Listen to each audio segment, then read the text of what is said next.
You're listening to PetLifeRadio.com.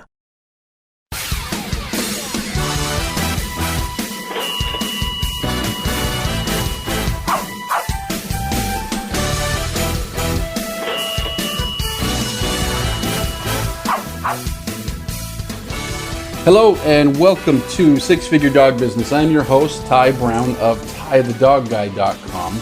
Now this is the show here on PetLifeRadio.com where we help you start or grow your pet-related business to a healthy six-figure per year or more income. Now today I'm excited because I've had a little break from the show and I'm going to tell you exactly why, and when we come back I'm going to tell you about what I've been doing. I'm going to tell you how it might benefit you to listen to what's been going on with me for the past few months. So stay right with me. We're going to come back and talk about scaling your business.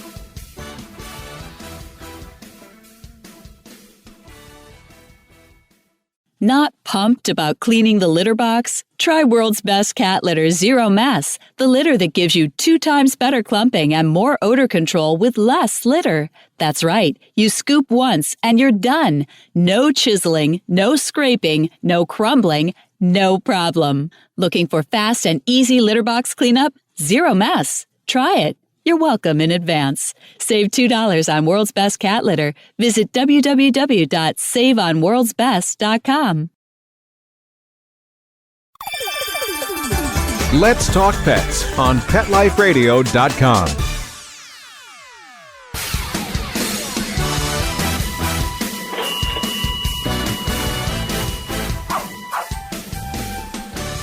Okay, we are back.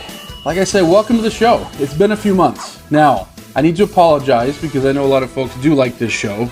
Not trying to get a big head here, but I do get a lot of folks, if I ever have a little bit of time where I'm not doing the show, they're like, come on, we need another episode. And my producer, of course, likes when I put out episodes, so I apologize to everyone that was hoping for a show. But here's what's been going on. As I'm recording this right now, we're in May, middle of May, and starting about, middle of February or so. So for about the past 3 months, we started the transition of moving into a new building. And so for those that don't know, I run a dog training business. And for the past few years, we had been in a building that was about 4,000 square feet. And we had built it up to about 8 or 9 employees. We turned in that 4,000 square feet, we turned ourselves into a 7-figure business and was really excited about that. But we grew out of it. And so over the past few months, we've been in the process of renovating and moving into a much larger building. So now we're in a building that's about 12,000 square feet that has a yard that's about 4,000 square feet.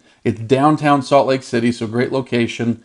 And we've about doubled our employees. I want to say we have about 16 or so. And to be honest, this is going to sound awful. I don't even know. Like literally today, I was at my desk and someone came in and he was like, hey, I'm Isaiah. I work for you now. And I was like, oh, cool. So there's folks working for me that I haven't even had the chance to meet yet. And so anyways, we're growing a lot and we're scaling a lot. And I wanted to do an episode on that, on scaling. Now, I know a lot of folks don't want to grow beyond themselves. They want to keep it themselves, maybe get some assistant help, things like that. And I know a lot of folks don't want to grow beyond that. Well, that's fine. This show is still for you because this show is about growth and scaling what it is you do and making what you do better. And then I do know there are a lot of folks that want to grow beyond themselves, that want to maybe make it a small business, just a few employees type thing. And then there are those in our industry that want to go bigger, whether it's dog training, pet sitting, dog walking, they want their little empire with dozens of employees and millions in revenue and things like that. So while I can't tell you what it's like to have dozens of employees and millions of revenue in a year, we have been able to grow to a certain position that I'm sitting here over the past few months and looking back and realizing what it is that's helped us to get here and hopefully what it is that'll help us to get to even what our next level is. But in any case, that's why I've been off for a few months is, oh boy, I can't tell you the work and the stress and everything that's gone into everything, the renovations and supervising the renovations was actually started, I think, back in December, but really hit its stride in February. The moving was disastrous. Not disastrous, it was just painful. I still have a knee injury, and I think we moved about 6 weeks ago. I still have this knee injury that, from all this lifting and stuff on moving day. Anyways, it's been a long few months. It's been a fruitful few months. It's been a stressful few months. And that's why I've kind of been off the show a little bit. But like I say, I have had the time to reflect and come up with what I believe are the three main things that have allowed us to scale, to go from one person a handful of years ago to, I think, like I say, 16 or whatever people that we have right now. And there's three things that I'm going to be talking about today. Those three things are margin, systems, and conversions. I could probably come up with a list of like 50, but when I'm boiling things down, putting things in categories, and simplifying things as much as possible, those are the three areas where I believe, as we get better in these areas, we're able to grow. And so like I say, even if you never want to go beyond yourself, if you understand margin, systems, and conversions, it'll allow you to grow within your one-person business and make more money, impact more people, help more people, have more free time, all that good stuff that you want out of your one-person business. Or if you're the person looking to scale into a much bigger business, then hopefully this helps you too. All right, so like I say, first things first, let's talk margin. Margin is a funny beast. It really is. It took me probably the first 5 years of my business to realize that my margins were wrong. So when I say margin, what I'm talking about is the amount of money that comes in versus the amount of money it takes to fulfill it. Now, if you're a single person business, you might not be thinking about margin as much because you might be saying, it doesn't take me any money to fulfill it other than gas and the cost of a website and my cell phone or something like that. But if you want to grow, if you want to scale up a little bit, and even if you don't, you have to be thinking about margin. What is the cost that it takes to fulfill something? For example, when a t-shirt is sold, let's say a store buys a t-shirt and sells it for buys it for $4 and sells it for $20. Well, I mean, their gross margin is $16, but their real margin, their net margin is much less than that because not only, they bought it for $4, but then they had to keep the lights on and they had to pay the employees and they had to pay the taxes and they had to pay for loss, for things that are stolen, and they had to pay rent and they had to, all these things they had to pay. And so that $4 that it took to buy the shirt that now sells for $20, that $4 probably turned into $18.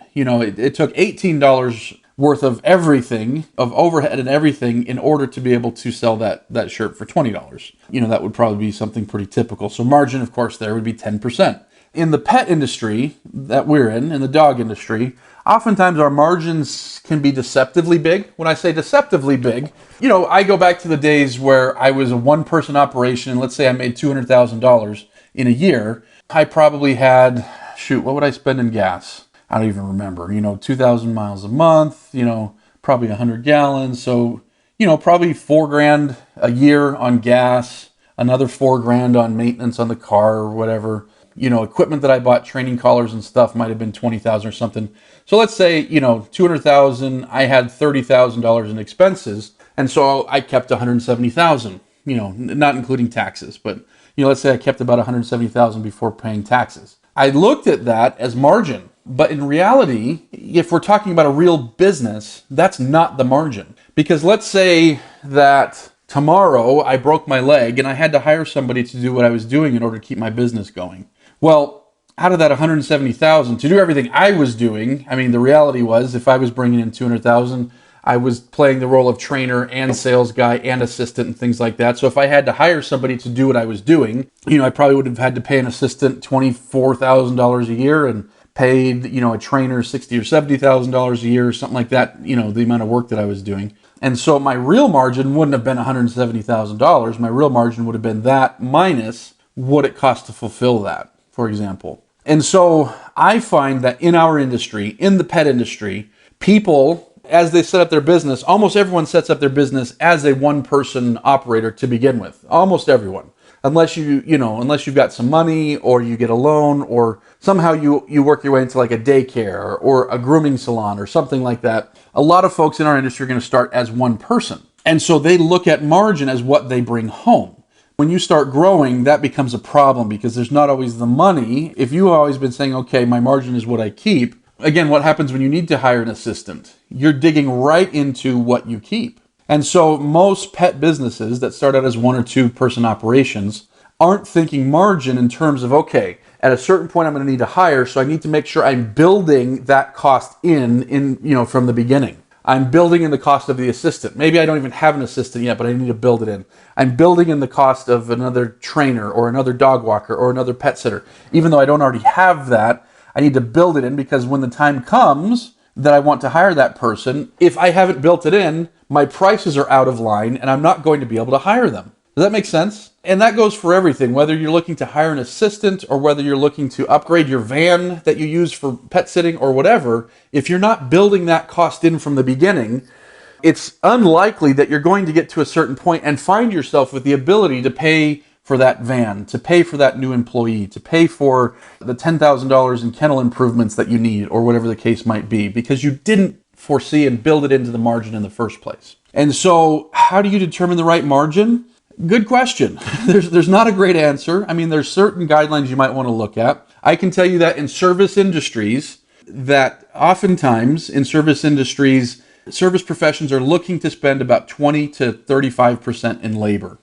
And so if you're looking and saying, okay, eventually I need to hire somebody to do this, and that person is going to be $14 an hour or $10 an hour or whatever, that $14 an hour needs to be at a minimum 33% of what comes in for that hour. And so that $14 an hour needs to be 33%, which means that I need to be bringing in at least $42 for that hour in order to be able to eventually hire somebody to do it, if it's a $14 an hour type job, for example. And so now you might be saying, well, I'm a dog trainer, and I charge $80 an hour. Well, as a dog trainer, you probably aren't training 40 hours a week. As a dog walker, you might not be walking 40 hours a week. You might have downtime and things like that. So those are things that you also have to build into your margins. And so like I say, the majority of people are operating with margins that just will not allow them to grow bigger, because actually growing bigger will kill them, because growing bigger means they got to hire more people. The margins aren't there. They don't support the hiring of new people. And therefore, as they do hire new people, it wipes out the business. And this happens to small businesses all the time when they haven't figured out their margins. So labor is just one thing. And I just gave you like a general rule of thumb, 20 to 35%. But there's other things to consider in your margin. For example, maybe you don't use paid advertising right now because you don't need it for one person. What happens when you've got two people that you're supporting with your business and you do need paid advertising? Have you worked that margin in? Have you said, okay, I'm going to allocate, even though I'm not spending it right now, I'm going to allocate 6% of my budget to advertising, such that, when I'm ready to hire a new person, our prices already are reflective of that 30% labor cost, 6% advertising cost, extra tax costs, things like that. And so like I say, I'm sure you could do the math and totally figure it out, although my guess is you're going to find that things are going to change as the real world takes over. But if you're doing the math, figure out what labor would cost, what gas would cost for that extra vehicle, what insurance would cost, what paid time off would cost, what vacation would cost, what churn would cost as you're going through employees and you've got to hire new people, things like that. You've got to figure out a margin that supports what it is you want to do. Hopefully that makes sense. All right, second thing I wanted to talk about is systems. Now, if any of you have ever read, it's been several years, I probably should read it again, but this is a great book. It's called The E-Myth Revisited. I believe Michael Gerber is the author. It's a great book, but what he says is kind of a little bit of what I was talking about before, although I probably stole it from him, so don't think he and I are on the same level. We're certainly not. The dude's a genius. But anyways, so he says, even if you never plan to grow, you want to set up your business as if you were going to franchise it, systems-wise. Because what happens in a franchise? Let's say you go buy a McDonald's franchise. You don't walk in and have to figure out how to make hamburgers. You don't walk in and have to figure out how to hire people. You don't walk in and figure out how to, any of it. You don't have to figure out a gosh darn thing if you buy a McDonald's franchise. They have figured out every single thing and know exactly what to do in order to be making $1 million plus per year out of your store. They know everything. In fact, I believe they have what they call McDonald's University out there in is it Illinois? Correct me if I'm wrong, somebody on this, but they have McDonald's University, and they go out and they will teach you everything. Now, I need to get into systems more, but I need to take a quick break here. Systems are so important. This is one of the things that, as we get better, this allows us to grow more than anything. So, systems are hugely important. Stick around. We'll be right back after this break.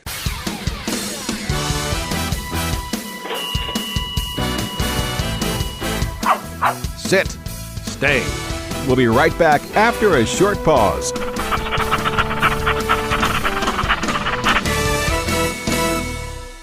They called it elephant skin. It was rough, wrinkly, like a Brillo pad. His hair was falling out in clumps. Petey stopped eating and all his hair fell out. Our golden retriever, Sundance, he scratched incessantly. There was hair all over. DINOVITE.com. 859-428-1000. The omega-3 fatty acids. Flaxseed, zinc, alfalfa. The digestive enzymes that are cooked out of regular dog food. Dinovite is nutrition. Within 2 weeks, the shedding slowed down to almost none. The scratching went away after a few days, and Sundance's coat was starting to get shiny and glossy. It's a 180 turnaround. His skin has cleared up. He's not in pain. If your dog has shedding, dry skin, excessive scratching, Do the Dinovite. 859-428-1000. 859-428-1000. Dinovite for life. DINOVITE.com. Hi, I'm Dana Humphrey, the founder of Whitegate PR. We have been specializing in PR and marketing in the pet industry for over 10 years. If you have a pet product or service you would like to promote, give us a call. We can help create awareness for your brand on TV, radio, magazines, newspapers, and blogs. Feel free to reach me directly at 619-414-9307 or learn more on our website at whitegatepr.com or follow us on Facebook.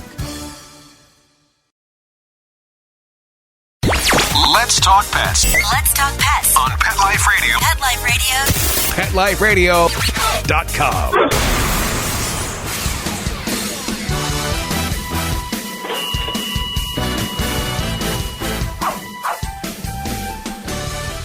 Okay, we're back. And we're talking about systems. We're talking about Michael Gerber of the E-Myth Revisited, who teaches that when you set up your business, you should set it up with systems as if you were going to franchise it, as if you were going to maybe one day sell it. Because like I say, when you buy a good franchise, I'm sure not all franchises are like this, but when you buy a good franchise, you walk in and you don't have to figure out how to sell things. They know the best way to sell the program or the product or the service. You don't have to figure out the best advertisement. They figured it out. You don't have to figure out the best way to hire, the best way to fire, the best way to do payroll, the best way to... You don't have to figure that stuff out. A franchise already has figured those things out, and that's the value of buying a franchise, is that you can walk right into systems that have been proven to work. Now, when you're a small business like us, ideally you're studying systems from other places and then creating them, but you're not walking in to this situation where someone's like, here's a business in a box. Here's how you do this. You have to create these systems. And that's what I recommend that you do, is you create systems. Now, for years now, and we constantly add to it, we've been creating an employee handbook and a systems handbook and we're trying to get it. It's not complete, and it probably never will be. You know, it's one of those things that you're constantly adding and subtracting and editing. But trying to make it so that every single thing that we do is systematized.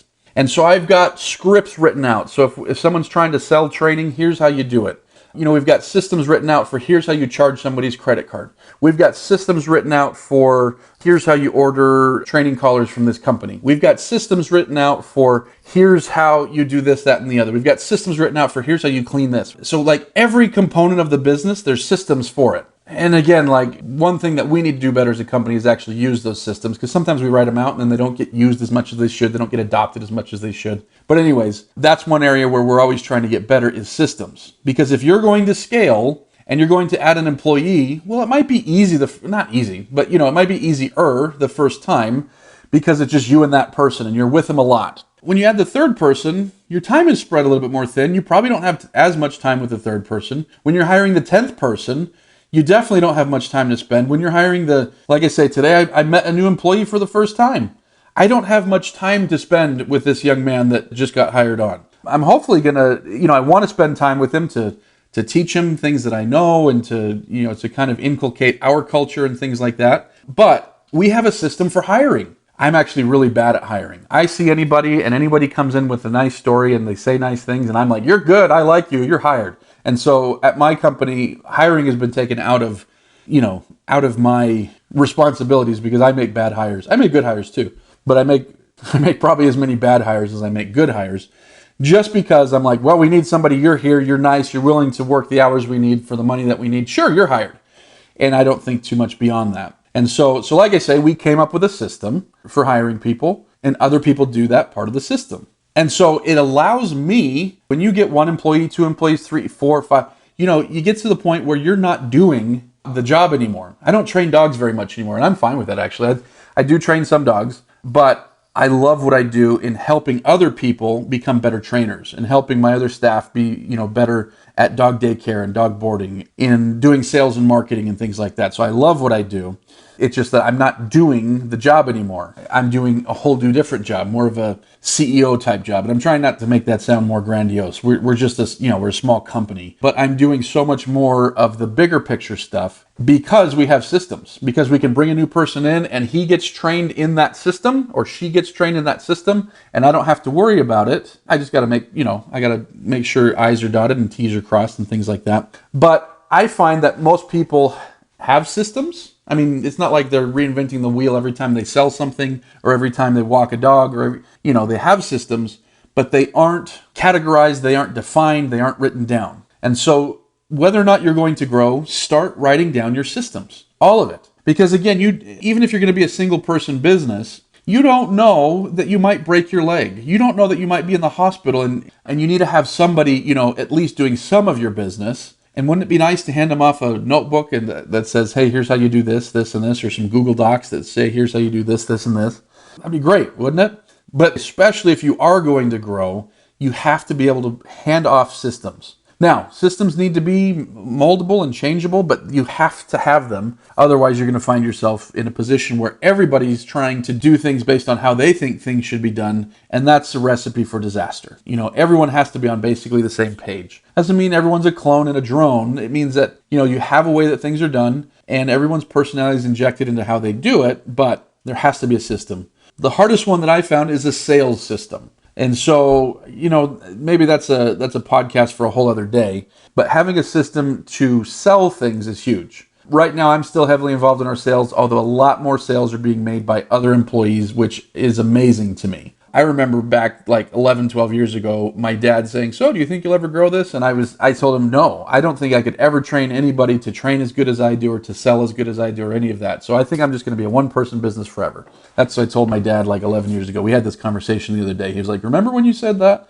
But, the reality is people might not be able to do things exactly like I do, but they have their own skills and talents that they can bring to the show. And some of their skills are going to be better than mine. Some are going to be not as good, but some will be better.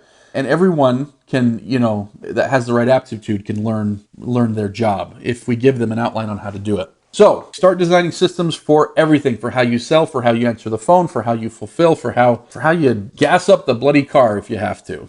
When it gets quarter tank, do this. Go to the gas station, fill it up, put the receipt here, blah, blah, blah. There needs to be systems for everything that you do. Okay, last thing I want to talk about is conversions. Now, conversions are so important. Now, when I say conversions, what I mean is in the sales process, there are various conversion points.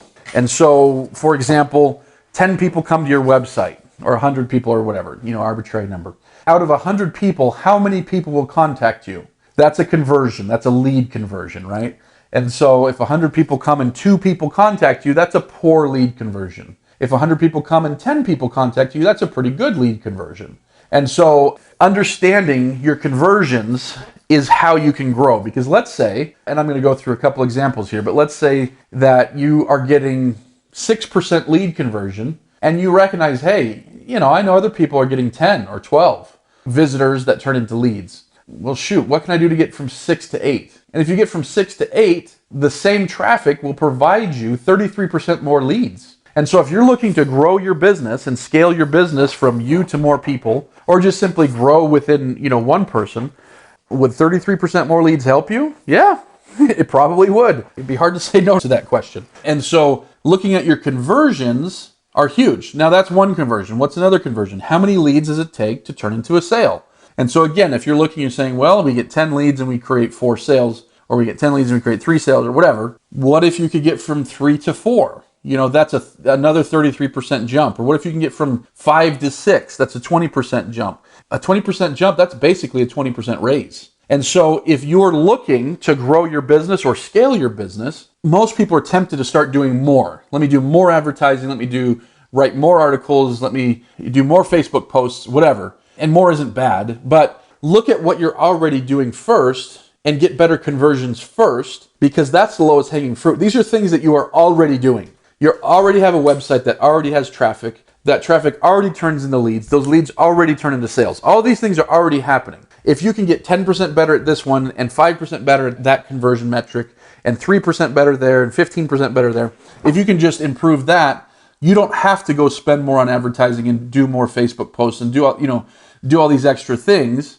to get to another level of growth. Now, maybe once you've optimized your conversions, sure, now let's do advertising, more advertising. But if you're doing more advertising and you're spending money when you haven't yet optimized things, you're essentially flushing some of that money down the toilet. Because let's say you're getting traffic to your website and you're converting it at 6% into a lead, but with a few tweaks, it could be 10%. Well, if you're putting money and you're getting 6% back versus getting 10% back, you're wasting a bunch of money. You're wasting 40% of your ad spend there that could be, providing you a whole lot more money if your optimization process was better. And so, again, we could do a whole show on conversions. In fact, I probably have, now that I think about it. I'm getting lost on the shows that I've done. But that's a whole topic there. That's a whole book right there. That's a volume of books right there, is how to create better conversions. But I would encourage you to look at the things that you're doing with conversions, how your website is set up, what you're doing to follow up with visitors, the email marketing that you're doing, all of these things. What are you doing to increase your conversions before going out there and spending a bunch of money that might be wasted away if your conversions aren't in a good place? So our hope is that, 2017 is going to be a year of transition. There's some growth. Obviously, well, at this pace, we're already going to grow by a couple, few hundred thousand, if not more. Our hope is that by 2018, we're going to be $2 million. 2019, get closer to $3 million. And our hope is to keep scaling and growing. Heck, who knows? Maybe we go bankrupt in the process and we completely shut down. Who knows? But that's our goal. And I know that if I'm paying attention to these three things where I'm looking at our processes, where I keep a hold of our margin, look at our systems and our processes, and continue to try to improve our conversions, I know that if we are going to grow to those numbers, it will be on the back of those three things. Because getting to where we are now has been on the back of those three things. Again, a million other things, but the three biggest things are those things that I've mentioned today. So hopefully, as I've been talking, you've been able to figure out things that, that make sense, that you could try different in your business to kind of improve these areas yourself. But yeah, because my business is not unique. My business grows the same way that other businesses grow. And so because mine has grown, I can tell you that yours can grow based on these same principles. So get after it. Good luck. Thanks for listening to the show. Now head over to PetLifeRadio.com. Listen to all of my episodes. I got a bunch of them. While you're there, listen to the other shows because there are some really cool shows on PetLifeRadio.com. And then when you're done with that, head over to TieTheDogGuy.com. Check out the different webinars and different things that I have for you, the pet business owner, that helps you grow your business. Get out there, get to work, implement this stuff, and we'll talk to you soon. Let's Talk Pets, every week on demand, only on PetLifeRadio.com.